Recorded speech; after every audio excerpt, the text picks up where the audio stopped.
में अफसोसनाक खबर शामिल करेंगे। पंजाब के शहर पिंडी भटिया के करीब खौफनाक हादसा पेश आया है। मुसाफिर बस सड़क पर खड़ी वैन से टकरा गए। हादसे के नतीजे में 20 अफराद जाँ बहक और 15 झुलसकर जख्मी हो गए। पुलिस के मुताबिक बदकिस्मत बस कराची से इस्लामाबाद जा रही थी। अलमनाक हादसे के बारे में जानते हैं इस रिपोर्ट में। पिंडी भटिया के करीब ट्रैफिक हादसा 1 दर्जन से जायद जानों की भेंट ले गया। कराची से इस्लामाबाद जाने वाली बस मोटरवे पर सुबह 4:30 बजे डीजल से भरी पिकअप से टकरा गई। तसादुम के बाइस दोनों गाड़ियों में आग भड़क उठी। शोलों ने बस को जलाकर राख कर दिया।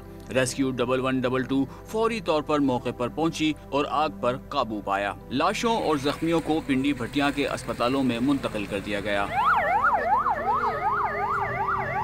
हादसे में जिंदा बच जाने वाले बस के मुसाफिर के मुताबिक ड्राइवर ने तसादुम से बचने की पूरी कोशिश की।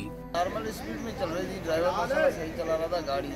फिर इधर जो है ना थोड़ा हल्का सा आवाज़ आया है, फिर गाड़ी ड्राइवर ने बड़ी कोशिश से बड़ी हिम्मत से रोकी है, साइड में की है। तो उसके बाद जो लेफ्ट साइड से आग लगी है। फिर पेट्रोल डीजल जो थी ना उसकी जैसे फुहारे की तरह जो है ना गाड़ी में अंदर से फैली है। तो उसके बाद आग जो है ना चौधारी जो है ना गाड़ी को लपेट ली है।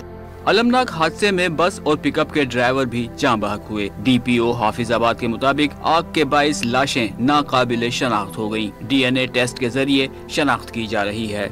रेस्क्यू का अमल अब तक मुकम्मल कर लिया गया है। जख्मियों को फौरी तौर पर पिंडी भटिया और फैसलाबाद के हॉस्पिटल में शिफ्ट किया गया था। ये तमाम तर डेड बॉडीज़ की शनाख्त जो है वो इस वक्त पॉसिबल नहीं है और ये डीएनए टेस्टिंग के जरिए जो है इसकी शनाख्त अमल में लाई जा रही है। डिप्टी कमिश्नर हाफिजाबाद और आईजी मोटरवे ने पुलिस हुक्काम के हमराह अस्पताल का दौरा करके जेरे इलाज जख्मियों की अयादत की। डिप्टी कमिश्नर ने अस्पताल इंतजामिया को जख्मियों को इलाज मुआवजा की बेहतर और मुफ्त सहूलियात फराहम करने का हुक्म दिया। निगरान वज़ीर आज़म अनवारुल हक काकड़, निगरान वज़ीर आला पंजाब और लीगी रहनुमा मरियम नवाज ने हादसे में कीमती इंसानी जानों के ज़ियां पर गहरे रंजो गम का इजहार करते हुए लवाहिकीन से ताज़ियत की है।